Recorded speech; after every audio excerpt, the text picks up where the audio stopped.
बिस्मिल्लाहिर्रहमानिर्रहीम। अस्सलामुअलैकुम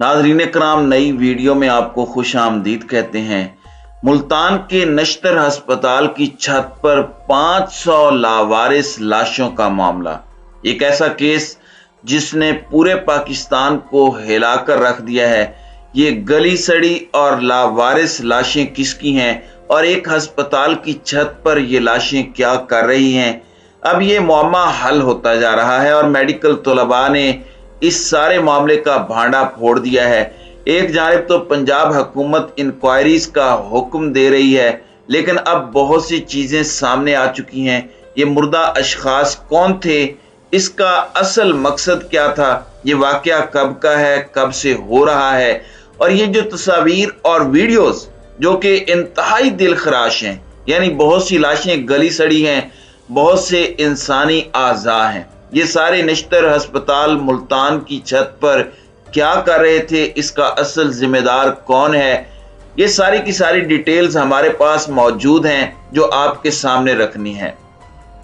नाज़रीन कराम, सबसे पहले तो मैं आपको ये बताऊं कि ये मामला इतना संगीन है और इसने जिस तरह से सोशल मीडिया को भी अपनी लपेट में लिया हुआ है और इस वक्त हर जानिब इस पर बात हो रही है, और ये जो वीडियो क्लिप्स हैं ये मैं आपके सामने इधर चलवा नहीं सकता, ये इतने दिलखराश हैं। और जाहिरी बात है यूट्यूब की जो पॉलिसी है उसके मुताबिक भी ये नहीं चलाए जा सकते, लेकिन ये अस्पताल की छत पर की वीडियोस जारी की गई हैं जिसमें इंसानी लाशें पड़ी हुई हैं और उसमें फिर गली सड़ी लाशें भी हैं, मस्ख शुदा लाशें भी हैं, इंसानी आज़ा भी देखे जा सकते हैं, ताफुन छाया हुआ है। अब यहाँ पर बहुत से सवालात खड़े होते हैं कि ये अगर लाशें वहां पर इतनी ज्यादा पड़ी हैं तो इनकी वहां पर बू क्यों नहीं आई, क्योंकि कुछ दिनों के बाद वहां से इस तरह की बदबू आती है, इस तरह की स्मेल आती है, वो अभी तक क्यों नहीं ट्रैक हुई और अब तक ये मामला क्यों दबा रहा,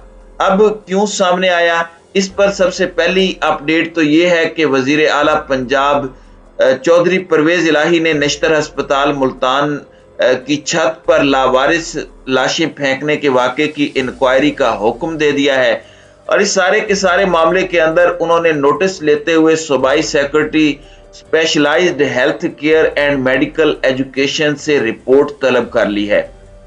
चौधरी परवेज इलाही ने इस अफसोसनाक वाक़े का नोटिस लेते हुए कहा कि जिम्मेदार अमले के खिलाफ सख्त तादीबी कार्रवाई की जाए और लाशें छत पर फेंक कर गैर इंसानी फेल का इर्तिकाब किया गया। लाशों की बेहुरमती का वाक़या नाकाबिले बर्दाश्त है, ये कहना था चौधरी परवेज इलाही का। नाज़रीन कराम, अब मैं आपको ये बता दूं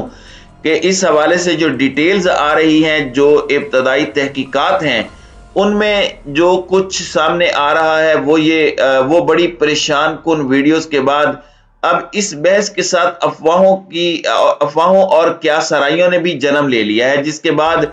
पंजाब हुकूमत ने गुज़श्ता रात ही इंक्वायरी का हुक्म दे दिया था और नश्तर अस्पताल के मेडिकल सुपरिटेंडेंट को 3 दिन के अंदर अंदर वजाहत पेश करने का हुक्म दिया था। अब इस सारे मामले के अंदर पंजाब हुकूमत की तरफ से जो नश्तर अस्पताल के मेडिकल सुपरिटेंडेंट को खत लिखा गया, उसमें इस सारे मामले पर 3 दिन का वक्त दिया गया है और अब इब्तदाई तफ्तीश जो आई है उसमें बताया गया है कि यह नामालूम अफराद की लाशें थीं। यह मकामी पुलिस ने मेडिकल स्टूडेंट्स के तालीमी मकासद के लिए नश्तर मेडिकल यूनिवर्सिटी के हवाले की थी। और इस सारे मामले के अंदर मैं आपको ये बता दूं कि अब जो तफसीली तफ्तीश है वो 3 दिन के अंदर अंदर ये इंक्वायरी रिपोर्ट पंजाब गवर्नमेंट को पेश करने का हुक्म तो दिया गया है, लेकिन इस सारे मामले के अंदर मैं आपको ये बता दूं कि इस इंक्वायरी के मुकम्मल होने से पहले ही पंजाब के वजीर आला के जो बेटे हैं मोनिस इलाही, उनकी जानिब से सोशल मीडिया पर नश्तर मेडिकल की जानिब से दिया जाने वाला जो इब्तदाई मौक़िफ़ है वो शेयर किया गया है। और इस सब के अंदर मोनिस इलाही के मुताबिक नश्तर मेडिकल यूनिवर्सिटी के एनाटॉमी डिपार्टमेंट के सरबराह ने अपने जवाब में यह वजाहत दी कि ये लाशें नामालूम अफराद की थीं जो पुलिस ने नश्तर अस्पताल और नश्तर मेडिकल यूनिवर्सिटी के हवाले इस मकसद के लिए की ताकि इनका पोस्टमार्टम किया जा सके। और इस पर जो بچے ہیں وہ میڈیکل کے وہ سیکھ سکیں۔ اور اناٹمی جو ہے ظاہری بات ہے میں آپ کو بتا دیتا ہوں کہ یہ جسمانی اعضاء کے بارے میں علم حاصل کرنے کا مضمون ہے جو میڈیکل کالجز میں پہلے 2 سال کے دوران MBBS کرنے والے طلباء کو پڑھایا جاتا ہے، جبکہ پوسٹ مارٹم وہ عمل ہے جس میں موت کی تمام تر وجوہات کا تعین کیا جاتا ہے اور ہر طرح سے جسم کی جانچ پڑتال کی جاتی ہے۔ جو وضاحت آئی ہے اس کے مطابق پولیس کی جانب سے ان لاشوں کے حوالے کرنے کے بعد کہا گیا تھا کہ اگر ضرورت ہو تو MBBS طلباء کی تعلیمی مقاصد کے لیے انہیں استعمال کیا جا سکتا ہے۔ تاہم اس وضاحت میں ہسپتال کی جانب سے دعویٰ کیا گیا ہے کہ لاشیں گل سڑ رہی تھیں اور ان سے بدبو آ رہی تھی، اس لیے انہیں فریزر میں نہیں رکھا جا سکتا تھا اور ان کی حالت ایسی تھی کہ ان کو تعلیمی مقاصد کے لیے استعمال کرنا بھی ناممکن تھا۔ یعنی کہ یہ لاشیں انہیں اس حالت میں دی گئیں کہ نہ تو وہ فریزر میں رکھی جا سکتی تھیں اور نہ ہی یہ لاشیں تعلیمی مقاصد کے لیے استعمال ہو سکتی تھیں۔ تو ہیڈ آف اناٹمی ڈپارٹمنٹ نشتر ہسپتال جو ہیں